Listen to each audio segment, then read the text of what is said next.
1944. À l'Est, les forces hitlériennes ont été repoussées jusqu'aux frontières du Troisième Reich.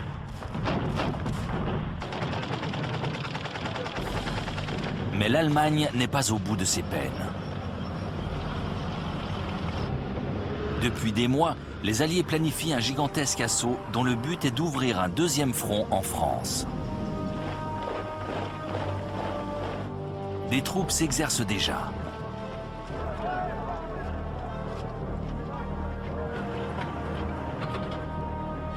Depuis longtemps, Hitler se doute qu'il devra subir une opération d'envergure, mais il ignore quand et où elle se produira. Tout est bientôt prêt pour que s'engage l'une des plus formidables batailles de la Seconde Guerre mondiale. Le débarquement allié sur les plages de France.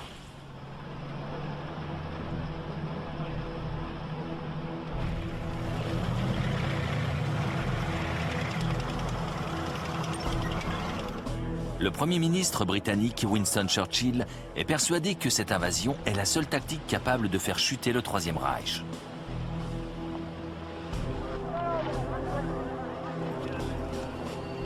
Mais comment réunir les forces nécessaires et surtout quand et où les faire débarquer?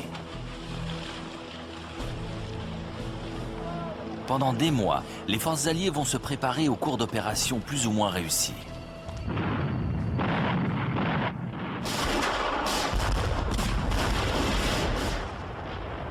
Dès le mois de décembre 1941, les commandos britanniques réalisent un raid sur Vaxo, une île norvégienne occupée par les nazis.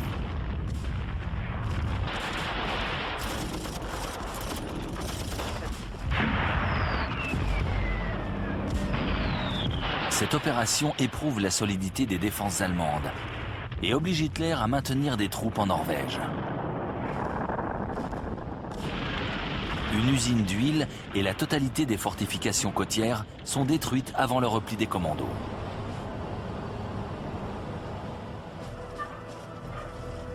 En août 1942, un contingent principalement formé de soldats canadiens et britanniques est impliqué dans une action beaucoup plus ambitieuse, le débarquement de Dieppe. Cet assaut a pour but de tester les défenses allemandes. Il doit également fournir une première expérience du feu aux troupes canadiennes. Mal préparée, l'opération se transforme en massacre.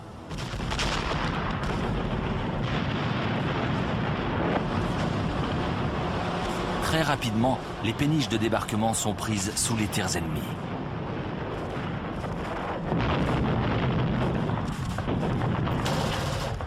Parvenus sur le rivage, les fantassins sont cloués sur place.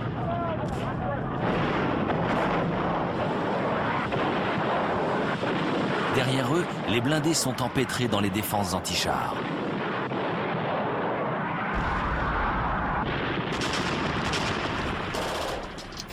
Sur les 29 engins débarqués, la moitié seulement franchit la promenade. 1200 soldats alliés sont tués, 3000 sont blessés ou faits prisonniers.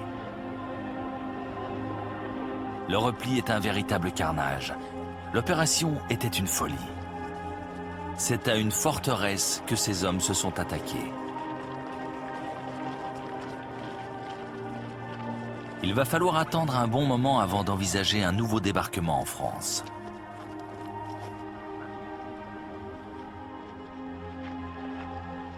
Churchill sait que la prochaine tentative devra être mieux préparée. De conférences internationales en réunion secrète, le Premier ministre britannique, le président américain Franklin Roosevelt et les plus hautes autorités militaires conviennent enfin d'une date.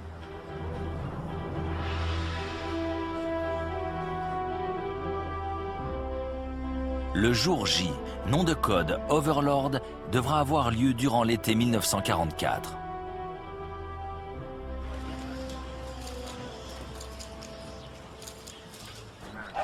Évidemment, les Allemands se sont préparés à cette éventualité. Depuis l'hiver 1941, ils ont réquisitionné des milliers d'ouvriers pour construire ce que l'on va communément appeler le mur de l'Atlantique. Il est constitué de gigantesques fortifications dont la ligne court du Danemark jusqu'aux portes de l'Espagne. Les ingénieurs nazis y ont fait construire un vaste réseau de casemates, blocos et autres emplacements d'artillerie de tout calibre. Les plages sont minées et encombrées de fils de fer barbelés. Enfin, des obstacles en bois ou en béton sont disposés pour empêcher les péniches d'accoster. Hitler se vante. « Je suis le plus grand bâtisseur de fortifications de tous les temps ».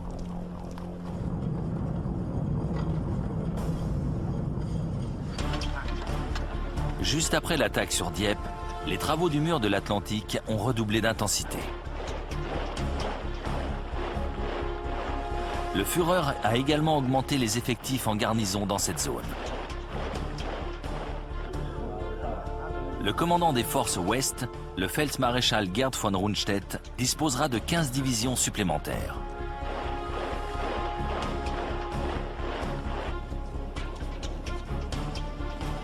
Mais la façade maritime de l'Europe s'étire sur 3500 km.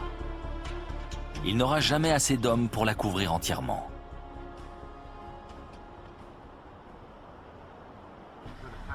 Rundstedt doit prendre une décision difficile. Où doit-il placer ses forces pour mettre toutes les chances de son côté en cas d'invasion? La question divise jusqu'aux plus hautes instances du commandement allemand. Rundstedt propose de stationner une forte réserve de Panzer au nord-ouest de Paris. Une fois le lieu de débarquement connu, il pourra les expédier pour contrer l'invasion.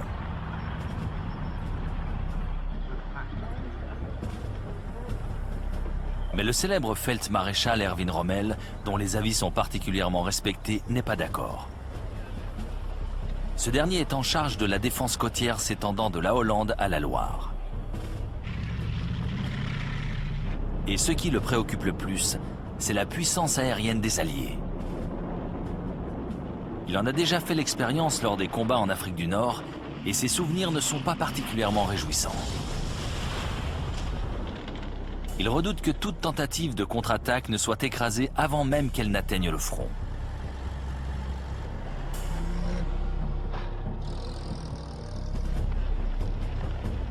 Il a également inspecté le mur de l'Atlantique et il sait que les Alliés interviendront par surprise, là où on les attend le moins. Il préconise donc de concentrer les forces de Panzer le plus près possible de la côte. Les Alliés doivent être rejetés à la mer dès le premier jour du débarquement. Pour lui, cette journée est vitale. Ce sera même le jour le plus long. Hitler coupe la poire en deux. Rundstedt va garder quelques forces en réserve, mais elles n'interviendront que sur l'ordre d'Hitler.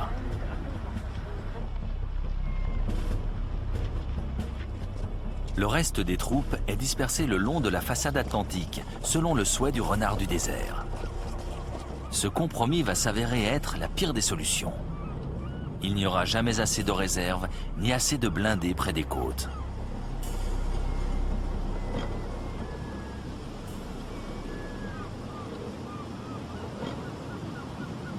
Mais à l'automne 1943, cela ne semble évident pour personne, excepté Rommel.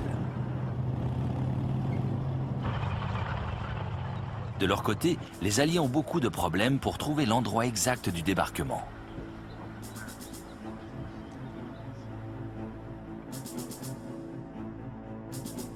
Le général Frédéric Morgan, en charge d'établir le plan d'invasion, propose deux options: le Pas-de-Calais et la Normandie. Le Pas-de-Calais recueille tous les suffrages. Il est plus facile d'accès et à partir des plages du Nord, le corps expéditionnaire pourra s'enfoncer plus vite au cœur de l'Europe. Mais c'est aussi la route la plus prévisible et Morgan est persuadé que les Allemands s'attendent à être attaqués de ce côté-là. Il décide donc de les prendre à contre-pied et choisit de débarquer ses troupes en Normandie. Le général Morgan vient de décider du sort de milliers d'hommes. C'est le début d'une opération sans précédent.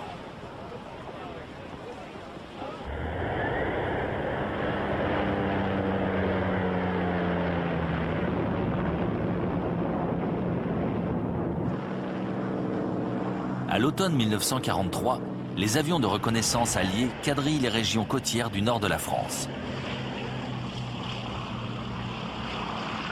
Ces repérages font partie d'une longue liste de préparatifs.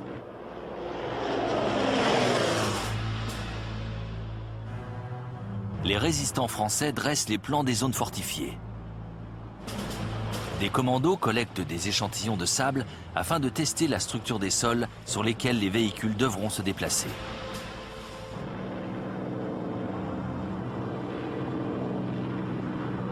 Les côtes normandes sont étudiées comme jamais un terrain ne l'a été dans l'histoire militaire du monde.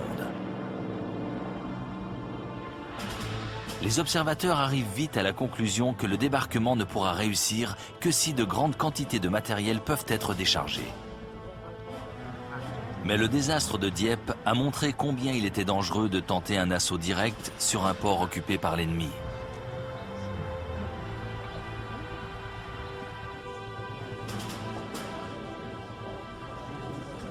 Les stratèges britanniques vont mettre au point une alternative pour le moins géniale.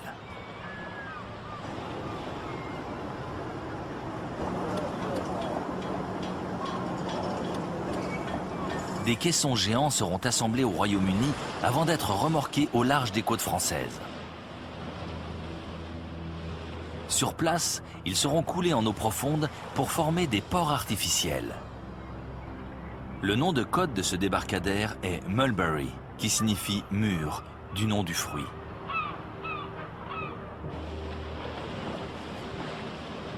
Les deux Mulberries seront alimentés en carburant par des oléoducs posés au fond de l'eau. Les canalisations parcourront plus de 150 km.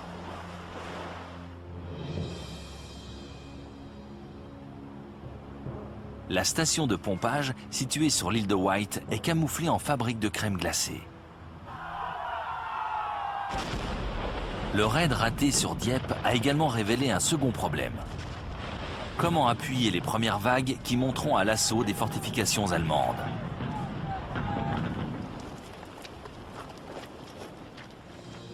L'officier appelé à la rescousse n'est autre que le général Percy Hobart, l'un des pionniers britanniques de l'arme blindée. Hobart va mettre au point une série d'engins pour le moins atypiques. Les hommes les appelleront les Hobart's Funnies, c'est-à-dire la ménagerie du général Hobart. Il y a là des chars lance-flammes ou amphibies.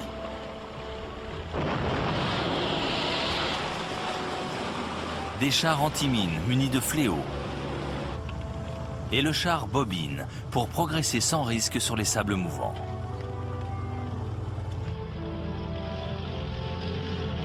Les ponts qui équipent certains chars Churchill doivent permettre aux véhicules de franchir n'importe quel escarpement.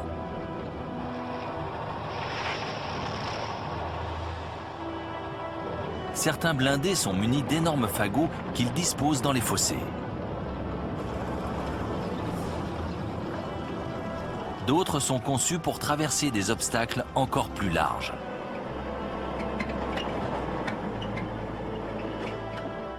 Mais un problème reste en suspens. Si les Allemands engagent des renforts dans la bataille, la tête de l'Allié ne tiendra jamais.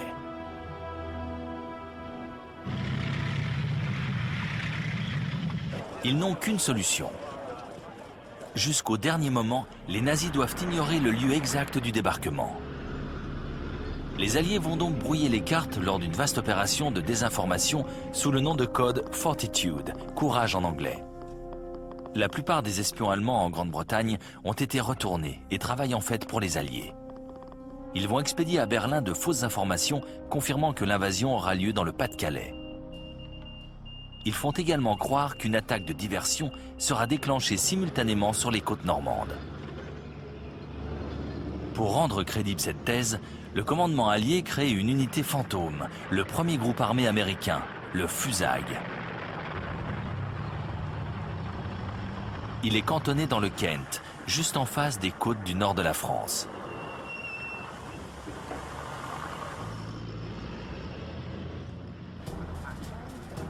Son chef n'est autre que le général américain George Patton. Pendant la campagne d'Italie, il a été déchargé de toute fonction après avoir giflé et injurié 2 soldats traumatisés par les combats.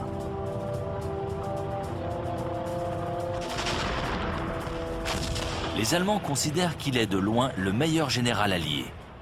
À leurs yeux, il a le profil idéal pour diriger des opérations d'invasion en Europe de l'Ouest. Les Alliés vont plus loin. Ils simulent les transmissions radio de divisions en manœuvre. Les avions de reconnaissance de la Luftwaffe rapportent à Berlin des photos de champs couverts de blindés, gonflables.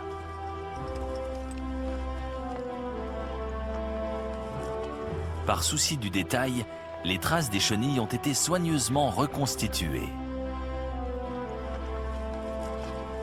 Les terrains d'aviation du Kent accueillent des escadrilles d'avions en bois. Des péniches factices mouillent dans les ports.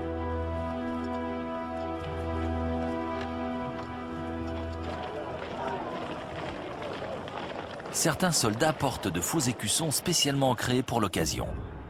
Les Allemands sont mystifiés. À la fin de l'année 1943, après avoir dirigé les débarquements en Sicile et en Italie, le général américain Dwight Eisenhower est nommé chef suprême des forces expéditionnaires alliées pour l'opération Overlord. Le général britannique Bernard Montgomery sera le commandant opérationnel des forces d'invasion terrestre. La date du jour J est fixée au 5 juin 1944.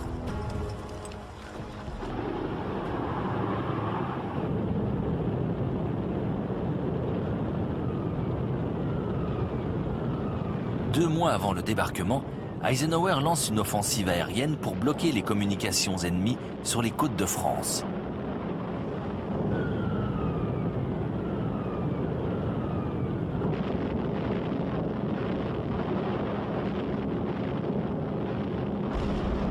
Une fois de plus, cette opération est organisée afin de laisser croire aux Allemands que la cible finale est la région du Pas-de-Calais. À quelques semaines du jour J, les effectifs stationnés en Angleterre sont impressionnants. 2 millions d'hommes, soutenus par plus de 3000 blindés et 12 000 avions.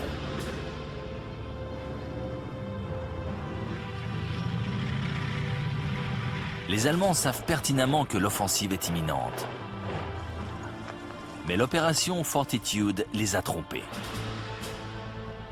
Ils ont les yeux rivés sur le Kent et sont persuadés que le débarquement principal aura lieu dans le Pas-de-Calais.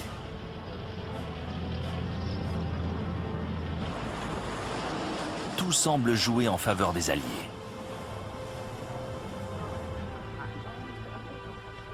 Les troupes ont été parfaitement informées. Mais les conditions climatiques changent subitement. Il pleut. La visibilité est faible et une tempête se lève dans la Manche.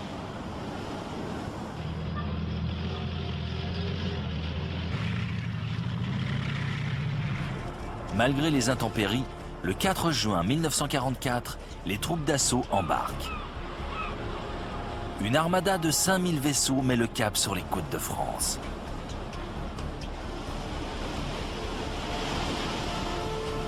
Malheureusement, les conditions météorologiques se dégradent. La flotte est contrainte de rebrousser chemin. L'attaque est reportée. C'est le début d'une longue attente pour les 173 000 hommes des premiers assauts.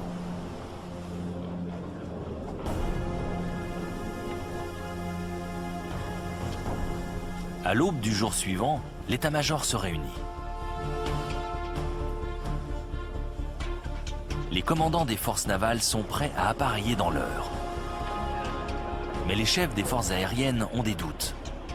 Le mauvais temps diminue considérablement la visibilité des pilotes. Le soutien aérien n'est donc pas garanti. Après un long silence, Eisenhower se décide. On y va.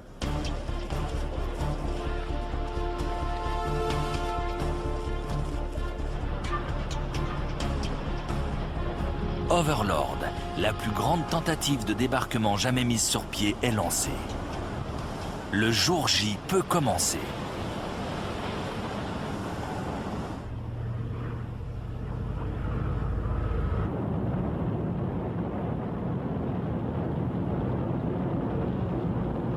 À 1h15 du matin, ce 6 juin 1944, une escadrille d'appareils tractant des planeurs survole le sol français.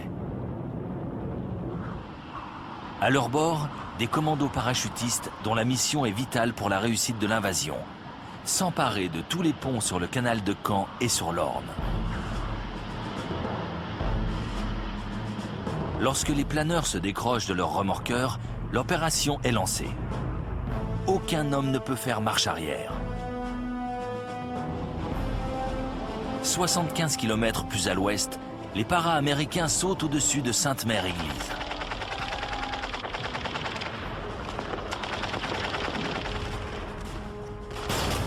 Le village est rempli d'Allemands.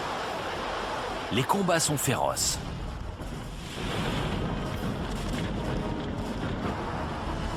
Au bout de 3 heures d'affrontement, la ville est aux mains des Alliés. La bataille a commencé. Les dés sont jetés.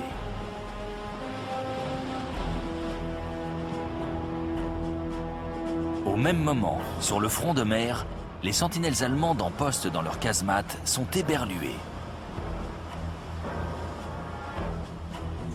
Une armada se dessine dans les brumes de l'aube.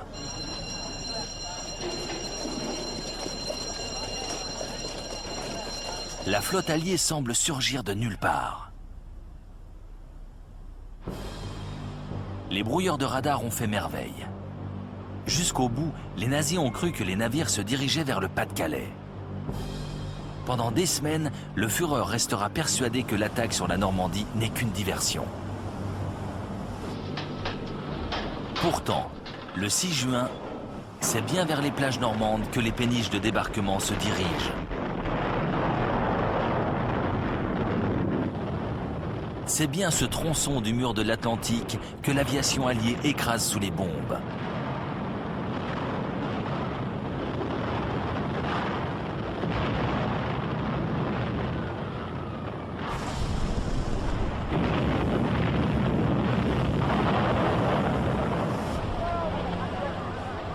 Au large, les barges sont remplies d'hommes rendus malades par la houle et la peur.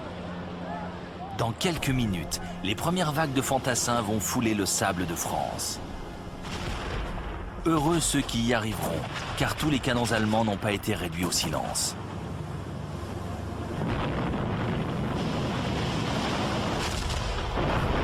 Certaines péniches sont touchées, d'autres sont bloquées par des obstacles sous-marins.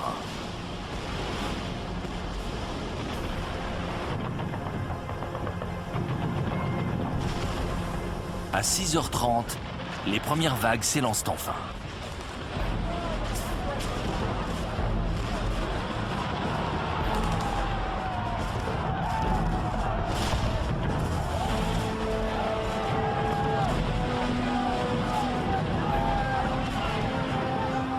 Sur la partie ouest du front, les hommes de la 4e division d'infanterie débarquent sur leur objectif. Nom de code, Utah Beach. 2 heures après, ils établissent la jonction avec les parachutistes victorieux de Sainte-Mère-Église.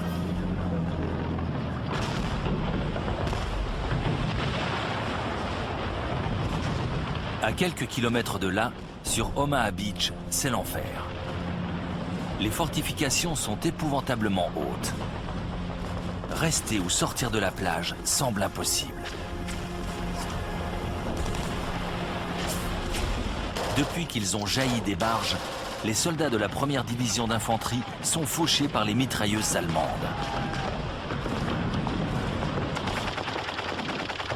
Les chars amphibies qui devaient les soutenir ont été lâchés trop au large. La plupart ont coulé à pic.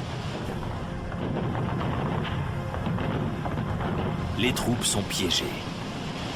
La marée remonte. 2000 morts et blessés gisent sur la plage. Sur la pointe du Hoc, 225 rangers américains grimpent à l'assaut des batteries allemandes. 90 reviendront vivants de cet exploit insensé. Sur Bloody Omaha, Omaha la sanglante, le colonel George Taylor lance à ses hommes « 2 sortes de gars vont rester sur cette plage, ceux qui sont morts et ceux qui vont mourir.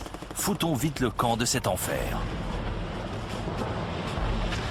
des centaines de soldats se ruent sur les points d'appui allemands. Plus à l'est, au centre du dispositif, la 50e division d'infanterie britannique débarque sur Gold Beach. Là aussi, les combats sont particulièrement meurtriers.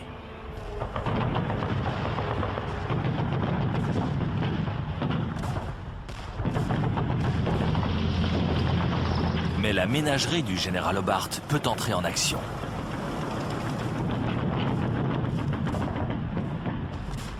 Avec l'appui des blindés, les soldats s'enfoncent bientôt dans les terres. À Juno Beach, les Canadiens de la 3e division d'infanterie se heurtent à une forte résistance.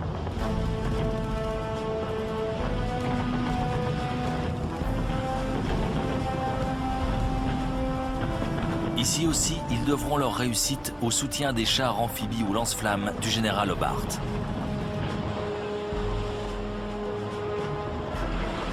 C'est à Sword Beach que le débarquement se déroule le mieux.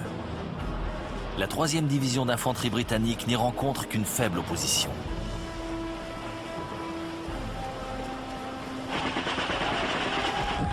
Quelques heures plus tard, ces hommes font la jonction avec les troupes aéroportées qui se sont emparées des passerelles sur le canal de Caen.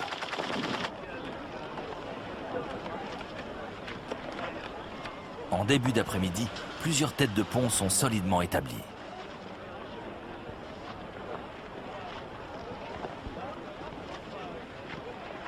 La rapidité d'exécution de l'opération a pris les Allemands par surprise. Ils n'ont jamais cru que les Alliés prendraient le risque d'attaquer dans les intempéries. Rommel lui-même, commandant en chef de cette portion du mur de l'Atlantique, a profité du mauvais temps pour rejoindre sa famille en Allemagne. Le 6 juin, c'est l'anniversaire de son épouse. Son subordonné direct, le général Friedrich Dollmann, est à 150 km de là. Il participe à une simulation, un jeu de guerre entre officiers d'état-major. Le seul à être resté dans son quartier général, le Feldmaréchal Gerd von Rundstedt, commandant en chef de toute la région, est face à un dilemme. Il ne peut pas donner l'ordre de mouvement à ses panzers sans l'autorisation d'Hitler. Or, le Führer dort, et ses aides de camp ne veulent pas prendre le risque de le réveiller.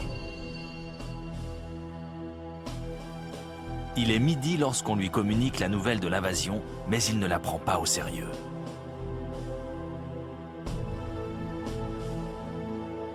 Il reste convaincu que cette attaque n'est qu'un leurre, une feinte pour cacher le débarquement principal dans le Pas-de-Calais.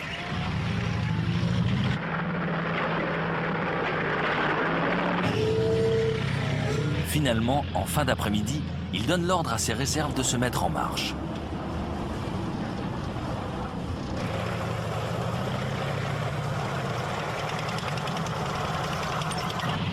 Mais les panzers sont trop loin pour intervenir dans la première phase de la bataille.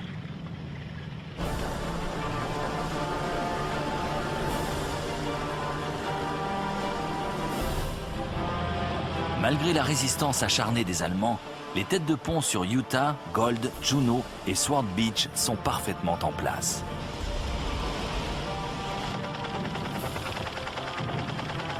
À Omaha Beach, la situation est plus incertaine. Le carnage de la matinée a laissé des traces. Les fantassins américains n'ont progressé que d'1,5 km à l'intérieur des terres.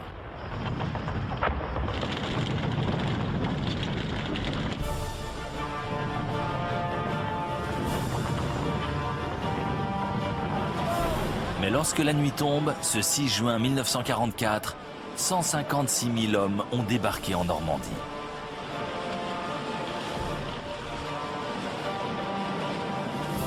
L'opération Overlord est un succès, mais encore bien fragile.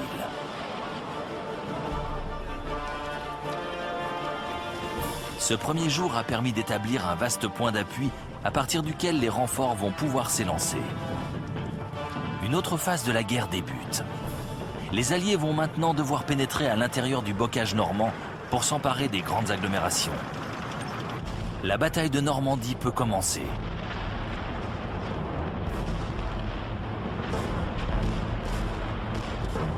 Le 7 juin 1944 est déjà un autre jour. Des milliers d'hommes quittent la côte pour tenter de consolider les positions alliées.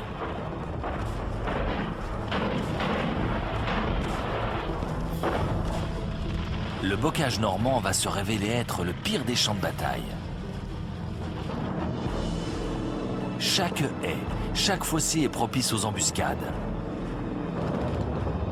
Les mitrailleuses et les canons anti-chars allemands se camouflent dans les chemins creux, sous les frondaisons.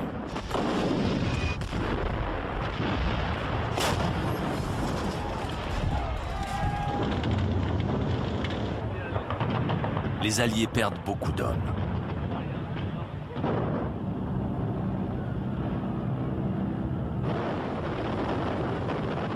Heureusement, leur aviation a la maîtrise du ciel. Lorsque les renforts de Rundstedt parviennent enfin sur le front, ils ont été tellement bombardés qu'aucune véritable contre-attaque n'est possible.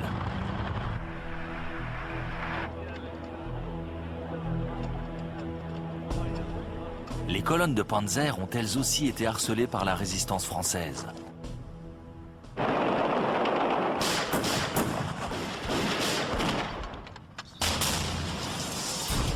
Embuscades et destructions de ponts se sont succédées. La division de Panzer SS Das Reich va mettre 2 semaines pour parcourir un trajet habituellement réalisable en 3 jours.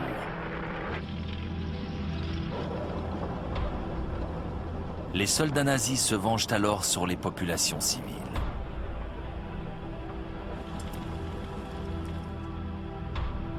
Ils massacrent 642 habitants du petit village d'Oradour-sur-Glane, devenu le symbole de cette répression aveugle.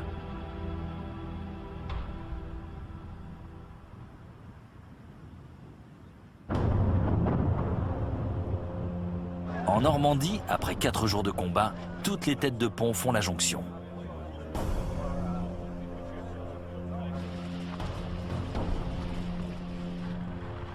Mais les troupes n'ont pénétré que d'une vingtaine de kilomètres à l'intérieur du territoire français.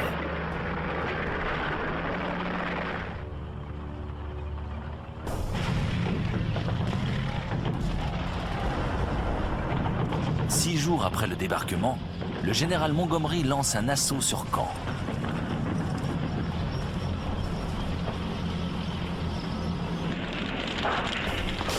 La 7e division blindée britannique, les Rats du désert, attaque ce point stratégique situé sur un nœud routier. Mais 5 chars Tigre bloquent les unités de pointe dans le village de Villers-Bocage.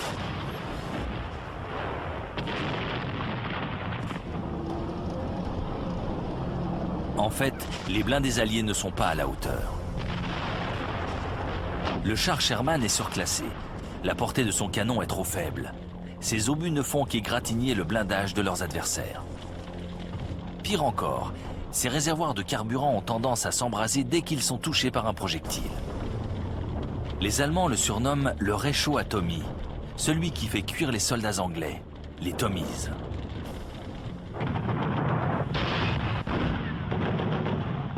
Lors de l'offensive sur Caen, 10 blindés britanniques sont mis hors de combat en moins de 5 minutes.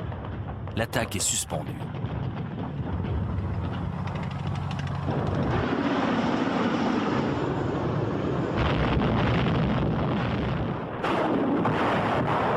Montgomery laisse alors l'aviation et l'artillerie écraser les positions ennemies.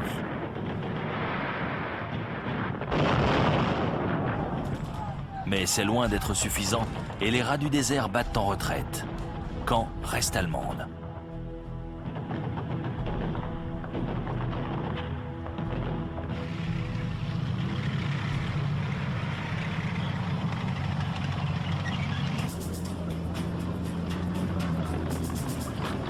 Plus à l'ouest, le corps expéditionnaire américain se dirige vers le port de Cherbourg.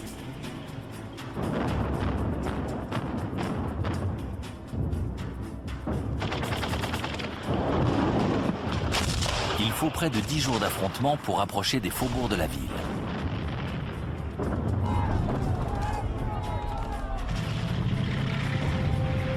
Et pour couronner le tout, les éléments se déchaînent soudain. Pendant une semaine, un temps calme avait permis de débarquer renforts et ravitaillements sur les 2 ports artificiels, les Mulberries.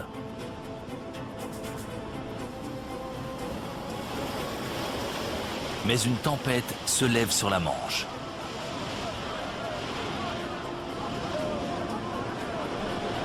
Le Mulberry d'Omaha Beach est détruit par les lames. Celui du secteur britannique est sérieusement endommagé. Il sera hors service pendant plusieurs jours. L'arrivée des renforts est sérieusement ralentie. Les infrastructures portuaires de Cherbourg revêtent soudain une importance vitale pour la réussite de l'invasion. Mais la garnison allemande de la ville ne compte pas se rendre sans lutter.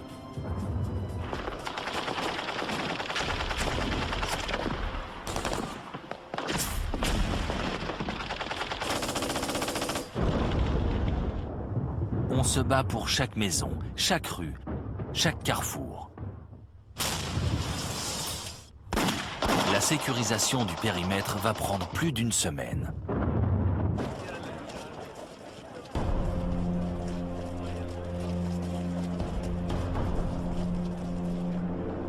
Lors de la prise de la ville, le port n'est plus qu'un tas de ruines.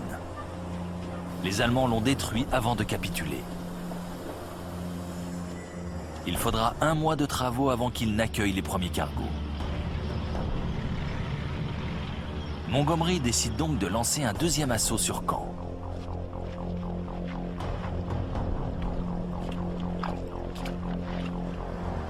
Mais les pluies torrentielles ont transformé les chemins en rivières de boue. Le plafond est si bas que l'aviation ne peut intervenir.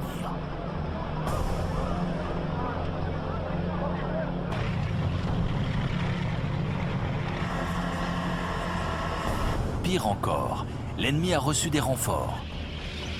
Le 2e corps de Panzer SS est enfin parvenu dans la ville.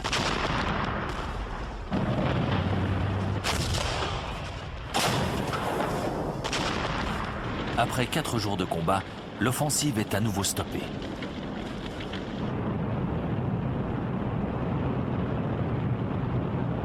Mais dès que les nuages se déchirent, 500 bombardiers alliés entrent dans la danse.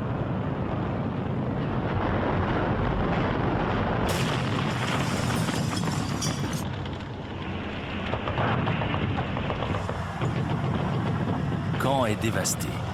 Les troupes britanniques atteignent enfin les faubourgs nord de la ville.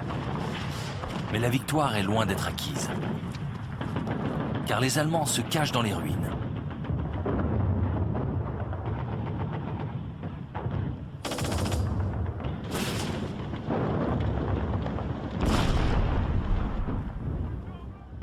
La prise de Caen commence à coûter très cher en vie humaine aux Alliés. Après 48 heures de carnage, l'attaque est encore une fois ajournée.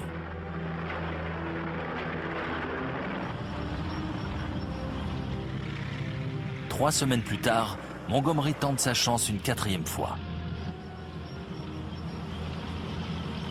Il faut absolument s'emparer de cette forteresse pour poursuivre l'offensive vers le sud.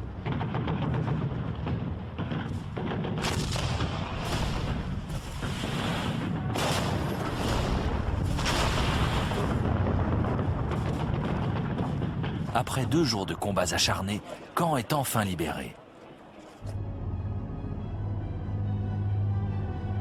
La route semble ouverte pour les blindés de Montgomery.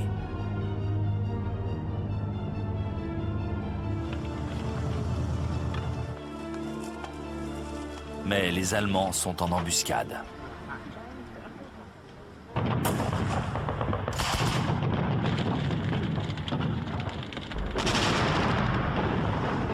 Les Britanniques se heurtent rapidement au Panzer.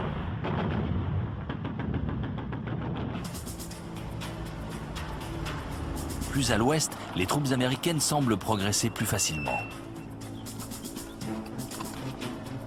Les Allemands ont concentré leurs forces pour défendre Caen, et à part quelques îlots de résistance, la route vers le sud paraît ouverte.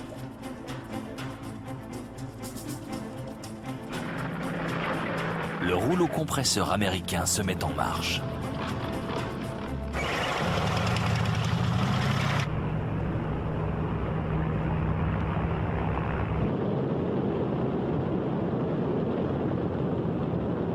Le 25 juillet 1944, à 9h30 du matin, 1800 bombardiers larguent un énorme tapis de bombes sur les 6 km de front au sud de Cherbourg. C'est le début de l'opération Cobra, une tentative de percée qui se veut décisive.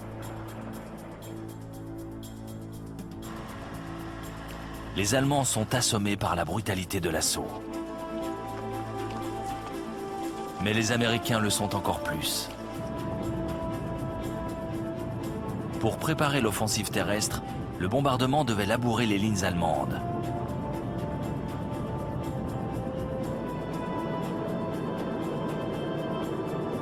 En fait, une partie des bombes est tombée sur les troupes américaines. C'est le massacre inutile et cruel. Près de 1000 GIs sont blessés ou tués.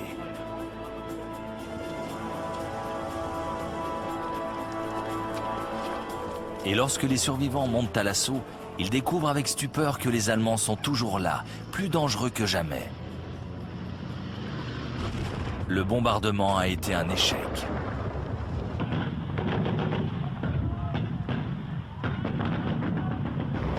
La résistance nazie est désespérée.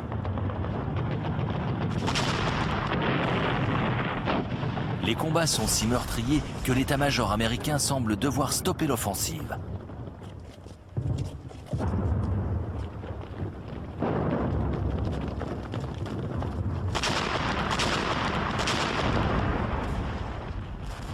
Et pourtant, les défenses allemandes s'écroulent.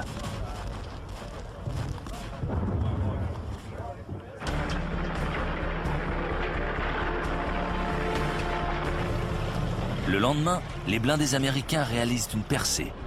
La route est enfin libre. La Wehrmacht est à terre. Les Alliés poussent leur offensive vers le cœur du territoire français.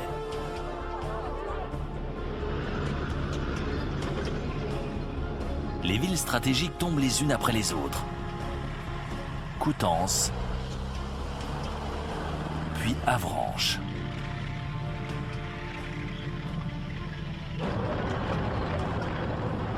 L'offensive alliée est d'autant plus efficace qu'elle profite de la désorganisation complète de l'état-major allemand.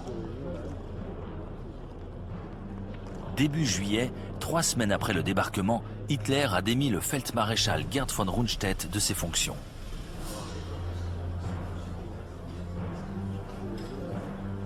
Pour le Führer, Rundstedt est un défaitiste convaincu que le combat de l'Allemagne est perdu d'avance. Il est remplacé par le Feldmaréchal Günther von Kluge, en provenance directe du front de l'Est. Un officier supérieur certes aguerri, mais qui n'a aucune expérience du front occidental. Pour couronner le tout, au cœur de l'été, la voiture de Rommel est prise pour cible par un avion de chasse britannique. Le Feldmaréchal est grièvement blessé. Enfin, un attentat contre Hitler survient au moment même où le commandement nazi est en pleine confusion. Le 20 juillet 1944, un héros de guerre désabusé, le colonel Klaus Schenk von Stauffenberg, dissimule un engin explosif dans la salle de réunion du quartier général d'Hitler en Prusse orientale.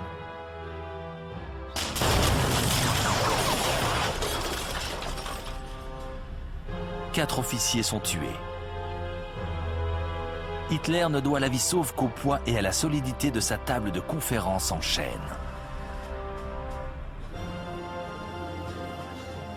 Les comploteurs sont châtiés avec la plus grande brutalité. Stauffenberg est immédiatement exécuté. Pour la forme, ses complices sont jugés. Ils seront tous pendus. Hitler peut tenter de se montrer sous son meilleur jour lorsqu'il rend visite aux blessés. En réalité, il ne fait plus confiance à personne. Malgré l'accumulation d'erreurs stratégiques, il assume désormais le commandement tactique sur tous les champs de bataille. Et il va devoir affronter un spécialiste de l'offensive.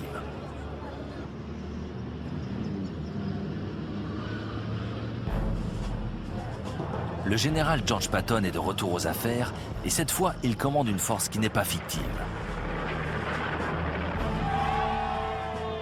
Ses troupes se déploient, prennent Rennes, Mayenne et s'approchent du Mans.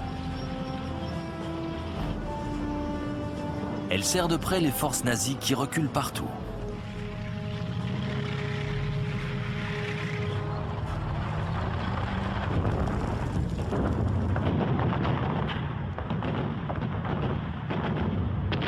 Prises en tenaille entre les Américains au sud et les Britanniques au nord, les troupes allemandes seront bientôt encerclées.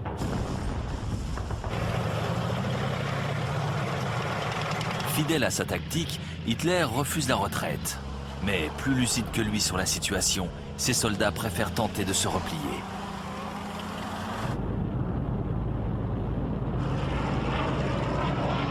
Les avions et l'artillerie alliés vont les matraquer sans relâche.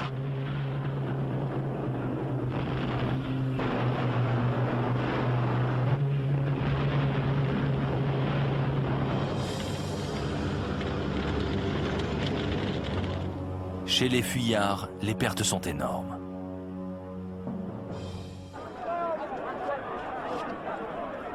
Le 20 août 1944, les forces alliées font la jonction. La poche de Falaise, du nom d'un village proche, vient de se refermer.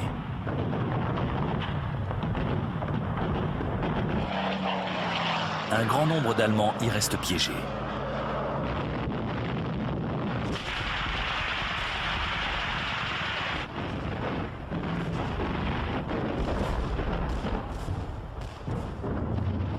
Près de 10 000 hommes sont morts dans la nasse. 50 000 vont être faits prisonniers.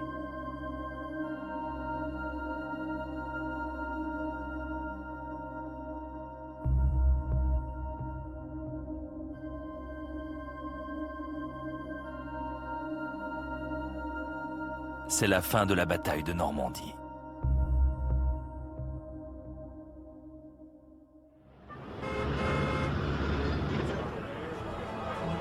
En Provence, non loin de Cannes, un autre débarquement a eu lieu à la mi-août.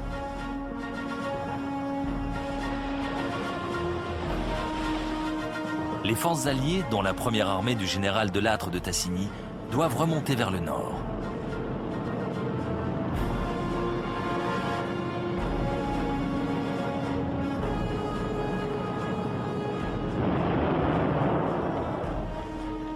Cette opération a longtemps été décriée par Winston Churchill, qui lui aurait préféré une offensive massive sur le front italien. Mais les Américains, et surtout les Français, considèrent qu'il est absolument nécessaire d'ouvrir un deuxième front en France.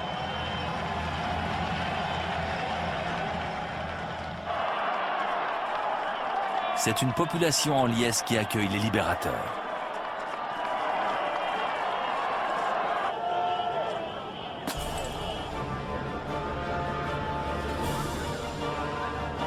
Très vite, le corps expéditionnaire s'engouffre dans la vallée du Rhône.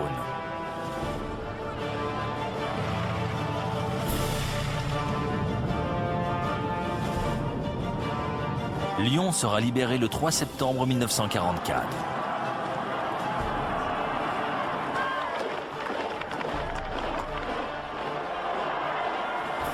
Dix jours plus tard, à Dijon, les forces de Patton arrivant de l'ouest font la jonction avec les troupes remontant de Provence. Les Allemands stationnés dans la région sont en fuite.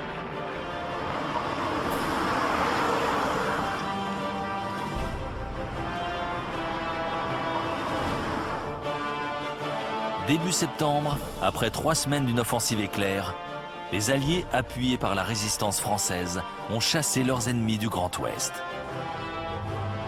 Paris s'est soulevé. La capitale ne connaîtra pas le triste sort de Varsovie. Elle sera libérée le 26 août.